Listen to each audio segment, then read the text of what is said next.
I'm Connor Old, and welcome back to another episode of Old's Oscar Countdown. And this week, we're going to be continuing in my predictions of the 2021 Oscar nominations by breaking down the categories of Best Adapted Screenplay and Best Original Screenplay. But if you're new to the series, what I do every single week is talk about these categories, give my predictions, and just in general, this channel is about awards. It's an awards-based channel. I do some stuff when we're not in the award season, but this is my bread and butter. I've been doing this now for 5 years. You guys have been really appreciating the show, so please keep that up, comment below. It's a crazy year this year. Things have been changing so often, so frequently, and I'm trying to keep you guys updated for as much as possible. But that being said, we're still in early stages. We haven't got a lot of sort of industry awards. We've had some sort of precursors, some tellings, but in such an unpredictable year, these things will change, which is why you should subscribe to the channel so you get updated for all these news, all the sort of latest updates, which next week I'm going to be giving my predictions on the Golden Globe nominations, as well as a reaction show about the nominations to give you a little bit of an insight. I'm going to be doing more with the Golden Globes this year, SAG reactions, ultimately how they always affect the Oscars as a sort of crowning achievement. But as we get these certain things, these certain milestones that happen, I'll be here to give my predictions of my nominations and to give you the analysis and the breakdown of it, so ultimately you can make your own decisions while also listening to my expert insight. But since we have two categories, let's just jump into it. My first one being Best Original Screenplay, and my first pick is going to be The Trial of the Chicago 7.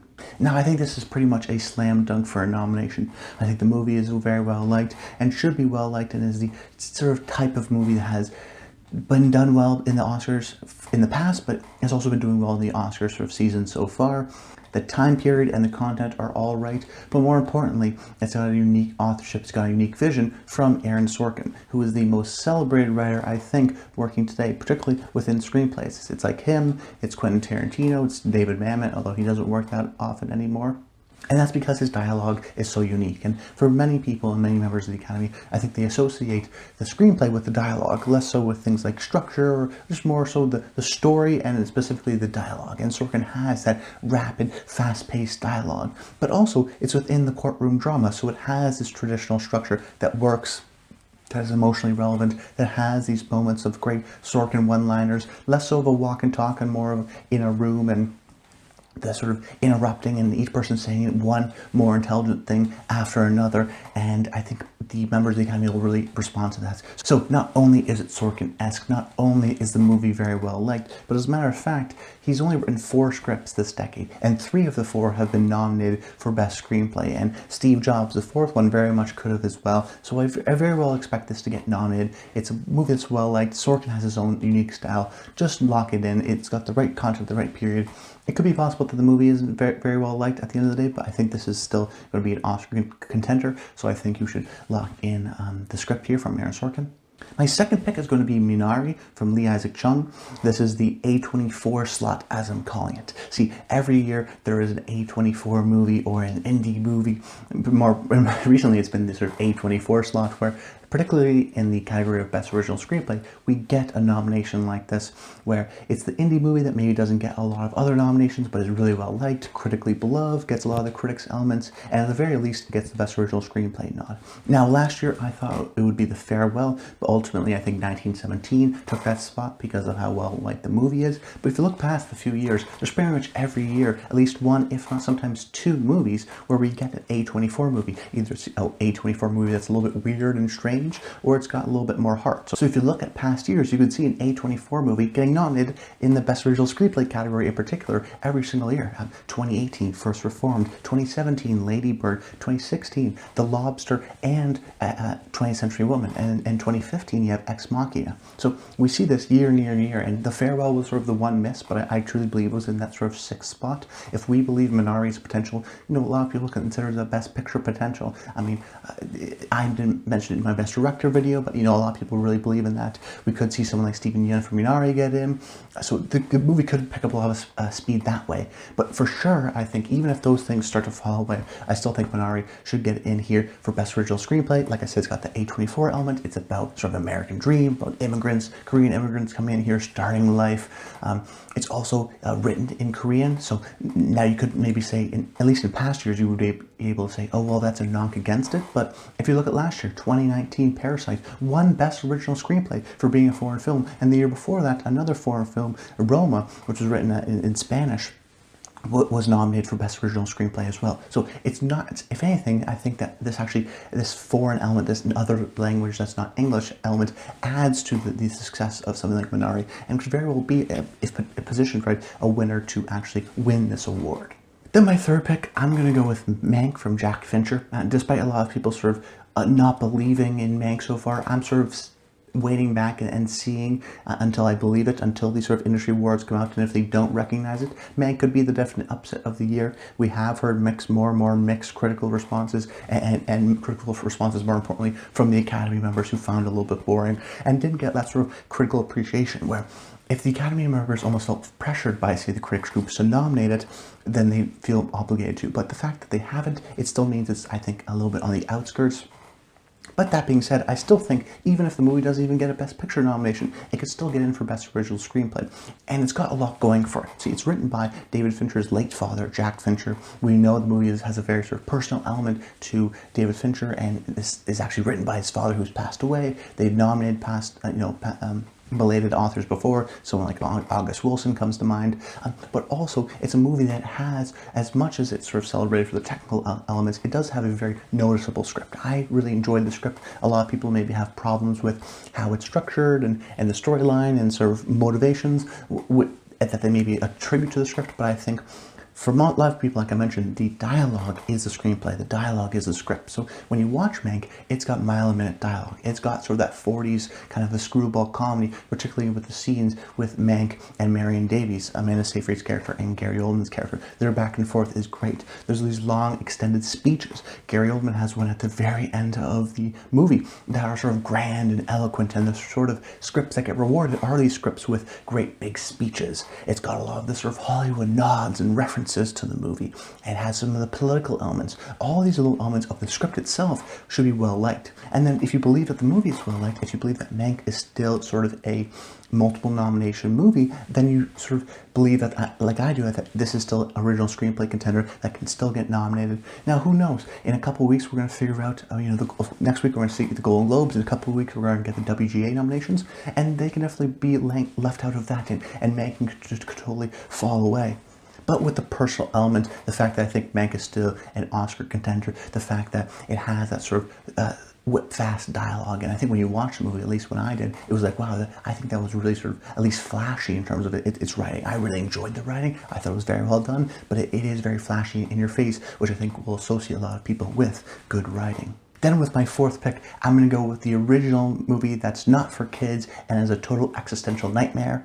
No, I'm thinking of Ending Things by Charlie Kaufman. I'm talking about Soul, the latest Pixar movie. From Pete Docter and Kent Powers. This is the Pixar movie that has been getting a lot of steam and attention, maybe being the next animated movie that gets nominated for Best Picture, which it definitely could. And if it is to get nominated for Best Picture, it should get this original screenplay nomination. But as a matter of fact, I think if it doesn't get nominated for Best Picture, it can still get the Best Screenplay, original screenplay nomination. See, Pixar has a really great reputation of getting this original screenplay category. They've been nominated 8 other times, most recently with Inside Out, Pete Docter's last film, and I believe Up as well. Pete Docter's film before Inside Out was also nominated here for Best Original Screenplay. And it's the classic Best Original Screenplay Pixar kind of a movie, where Inside Out dealt with feelings and complex elements of within the mind. This has to do with your actual soul and your purpose in life and existential dread and what does it mean to actually live and die, and really sort of complex themes that I think they do a great job sort of visualizing through the terrific animation, but also communicating it in a simpler message. And I think there's the joy and the comedy that they're able to mine out of things like historical figures are really terrific. I also think that people really respect and engage with that kind of an element to the storytelling, how they're able to make such complex themes feel very simple. It's also got that Pixar emotional element to the movie, so it has sort of that connective element that a lot of people want in the Pixar movies, making you cry. So it's got the emotion, it's got some funny parts, and it's most importantly, I think, able to sort of boil down a lot of those complex themes. I think it will be a movie that's well liked within the Academy, and I think it should get a screenplay nomination here. Then with my final pick, I'm going to go with Promising Young Woman. Maybe this should be higher for a lot of people, but I think this is a sort of great type of movie that not only gets nominated, but even sometimes wins for Best Original Screenplay. It's the sort of recent surge based on its sort of home reviewing and watching. People have been watching it and people have been really connecting to it. And I think Oscar voters, while it does sort of promote a little bit more of a younger crowd, I think, versus the older crowd, I still think that younger crowd within the Academy is really going to respond to it. Now, I don't want to spoil the movie. I don't want to sort of say certain things that happen, but I can say that it is kind of crazy. It's bold. It's different. It's interesting. The perspective is very unique and almost sort of controversial and challenging, and makes you ask questions, and feels bold and inventive. And Carey Mulligan, if I think she's going to get nominated for Best Lead Actress, as I mentioned in my Lead Actresses video, very much so the script often is correlated with a nomination, and I think Carey Mulligan gets a lot to do because of the script, because of how it's sort of portrayed and the perspective it takes. It's also written by Emerald Fennell, who was the director of the movie. So just a general rule for both screenplay categories, the writers generally like only one writer. Now, sometimes they'll nominate a couple writers if they're a duo or things like that.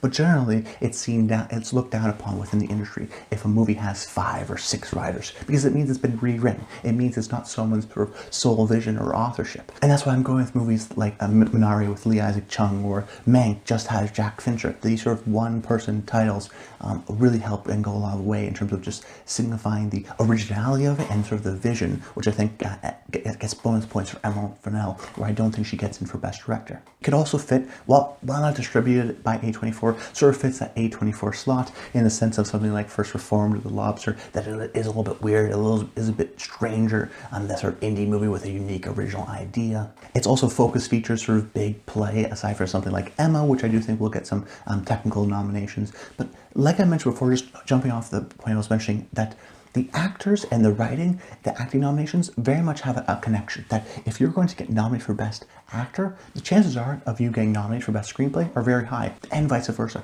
If you get nominated for a screenplay, then the acting nomination is also very likely. So if you believe that Carey Mulligan will get in and serve as a surefire lock for Best Lead Actress, then I think you think that Promising Young Woman will most likely get in for Best Original Screenplay in this 4 and 5 slot. Then my in the running pick, I went with Judas and the Black Messiah. I still believe that this movie, as a sort of a late-running Oscar contender, I think Daniel Kaluuya gets a lot to do in terms of his speeches, and if we believe that speeches and dialogue are things that get well respected in terms of the screenplay and within the writers, then I think this will be a movie that flashes. That when people definitely do see this movie, they're going to go, wow, Daniel Kaluuya is really great at that. Also, he's given a lot of great words and says a lot of great things to it. Now, it could very much be a Daniel Kaluuya only single nomination kind of a movie, but if he's so well liked, I just mentioned the point of how the actor is so connected to the screenplay in a lot of terms when you go back through the Oscar histories.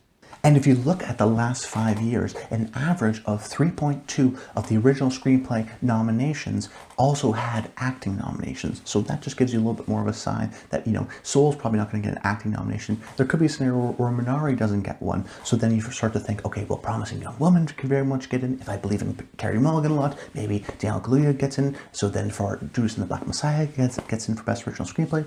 But there are a lot of potential categories. Da 5 Bloods is another movie from Spike Lee.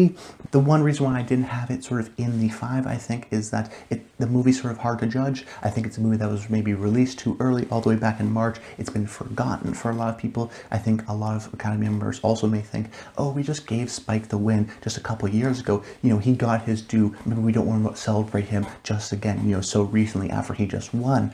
It's also a movie that was written by Spike and his writing collaborator, Kevin Wilmot, who had sort of added onto an existing script from 2 other writers, and I think maybe 1 other writer did sort of uncredited rewrites too.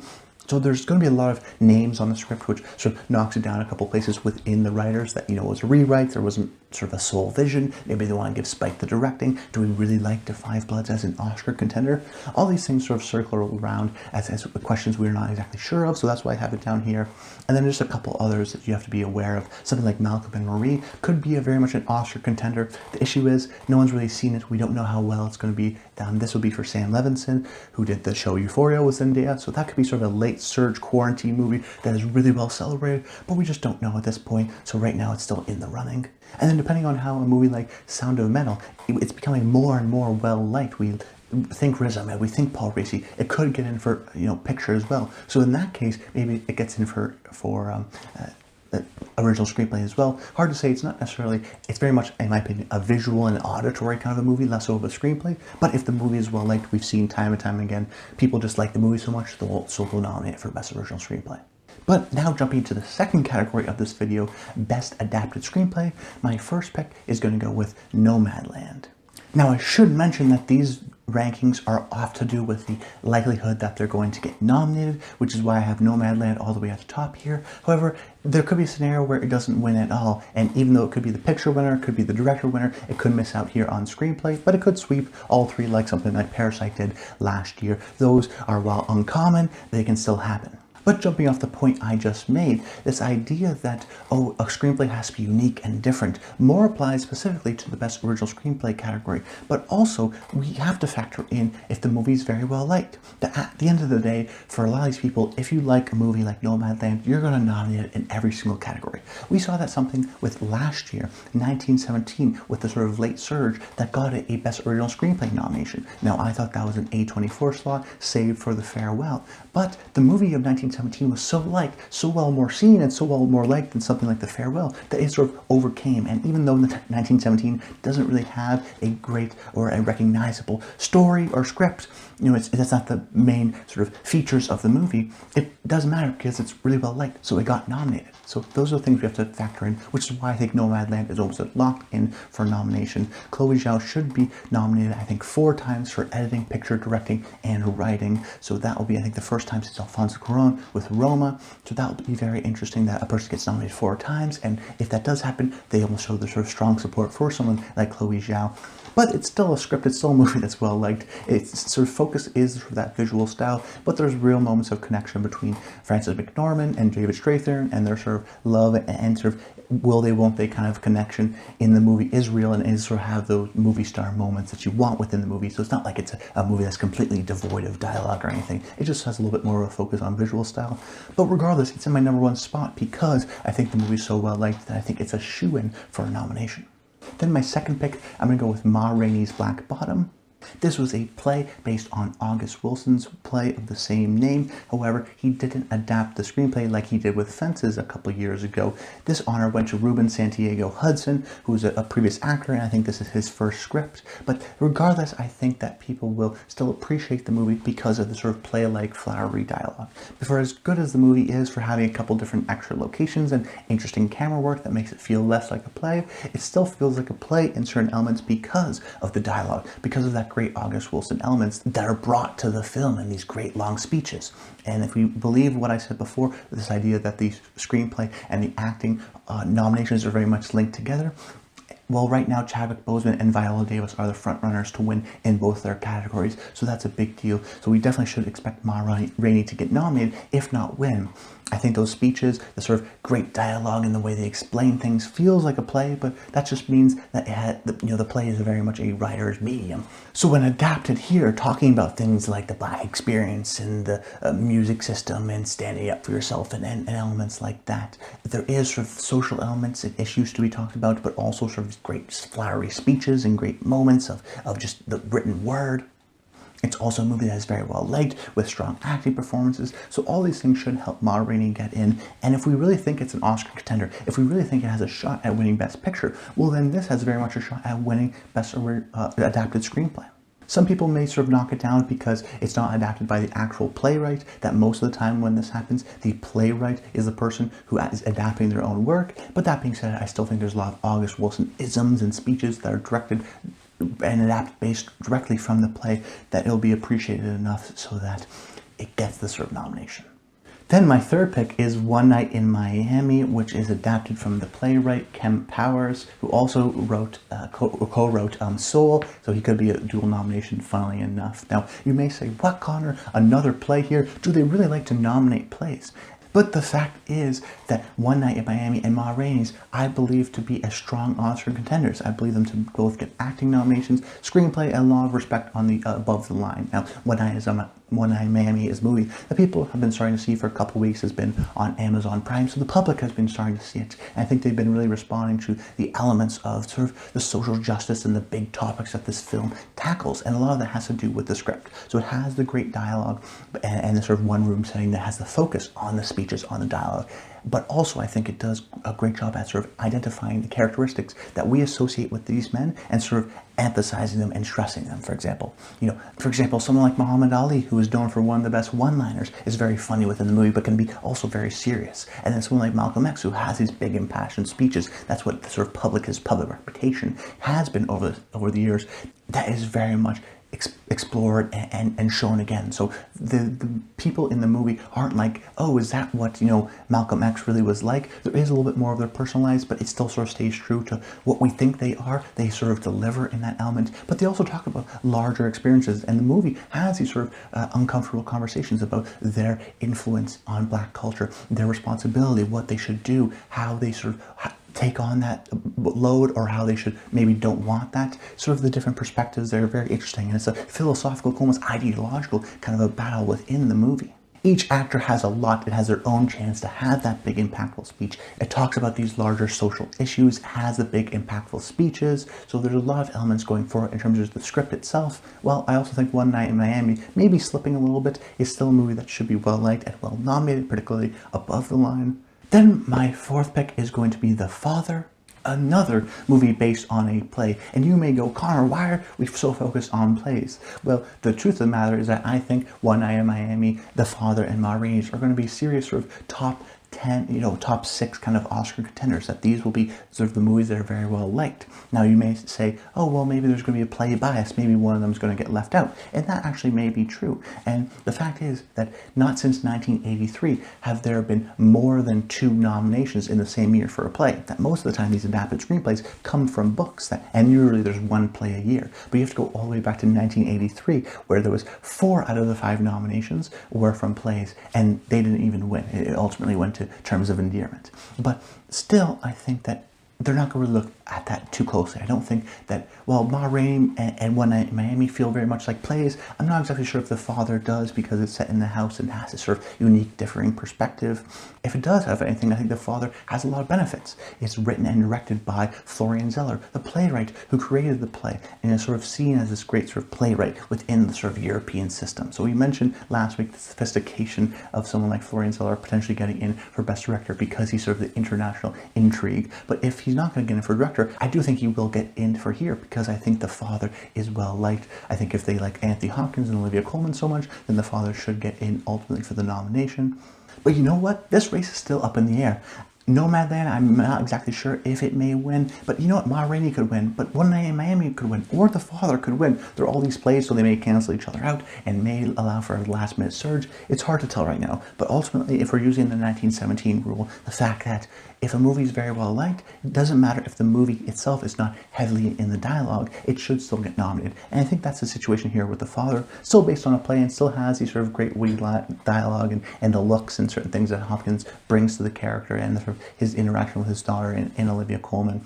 But I still think that the movie will be well liked enough that it still gets the adapted screenplay nomination. And I think if Ma Rainey and One Night in Miami are sort of linked in their connection in terms of their themes, in terms of their both based on plays, I think The Father's sort of sister movie would be something like Amour, which came out in 2012, the Michael Haneke movie, which also got nominated for best, I think that was original screenplay. So, and was based on a similar topic of sort of mental illness and losing your mind and dealing with loved ones who are going through this. So it's a very resonant and relevant theme that the Academy members have rewarded before, and I think if they respond to this, which I think they will, and released late, so it has that sort of recency bias, The Father, I think, will have a lot of things going for it, so I think it should get in here for Best Adapted Screenplay.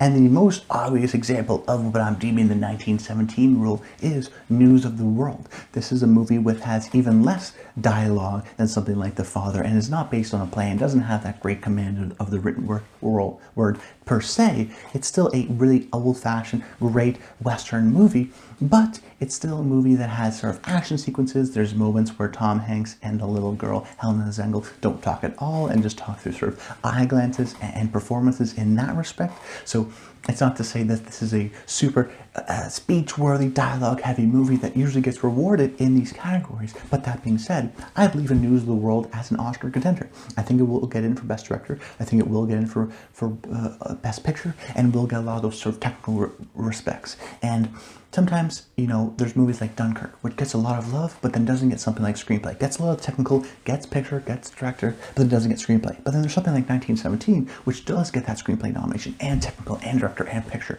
and is a really well-liked movie. So I'm a little bit hesitant that News World is not as well-liked as something like 1917, doesn't have a chance to win it like 1917 does. But that being said, I still think it should get in for adapted screenplay here, because some of the other potential nominees also in a way have to do with how their films do. That there's not sort of a promising young woman, which has an acting nomination, which has this sort of big, interesting, unique, bold perspective. That's usually left to the original screenplay. That most of the time adapted screenplay are from just movies that are really well liked.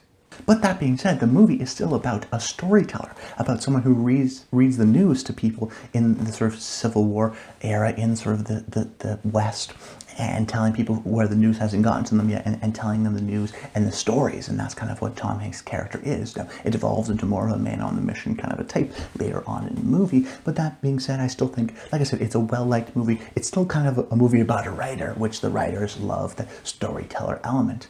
And I think if we're using the 1917 rule, just bet on the movie that is generally well-liked, because most of these people don't think about this as deeply. They just go, oh, I love News of the World. Check, check, check, check, check every category, because they love it so much. And I think the older members of the Academy will respond to this movie, and it is the kind of movie that often gets nominated in these categories. And while screenplay is not always the category it gets nominated for, it could very well get nominated here too.